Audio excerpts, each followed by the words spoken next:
Alors, dans cette vidéo, je vais t'expliquer comment est-ce qu'on construit le symétrique du point A par rapport au point D. Cette fois-ci, tu fais attention, on est donc en symétrie centrale, puisqu'on a un centre de symétrie, c'est le point D. Comme sur les autres vidéos, j'ai fait un petit schéma, juste pour te montrer un petit peu ce qui va se passer. On sait donc que D, c'est le centre de la symétrie. Ça veut dire qu'en fait, le point A il va faire un demi-tour autour de D, pour arriver justement sur son symétrique. S'il fait un demi-tour, ça veut dire qu'en fait, la longueur DA, elle est égale à la longueur DA'. Ça veut dire que donc les points A, D et A' sont alignés.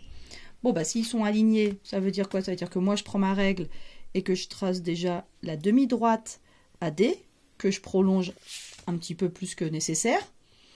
Et ensuite, bah, qu'est-ce que je dois faire? On voit bien encore que je dois reporter cette longueur DA que je connais déjà pour la placer de l'autre côté de D. Donc je prends mon compas, c'est toujours la même chose pour reporter des longueurs, que je pointe en D, je prends la longueur de DA, et cette longueur, hop, je la retourne et je la fais passer de l'autre côté.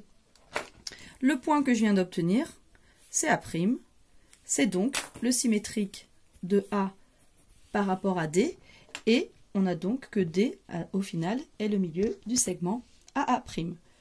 Voilà pour cette petite vidéo qui va vite sur comment est-ce qu'on construit le symétrique d'un point par rapport à un autre point.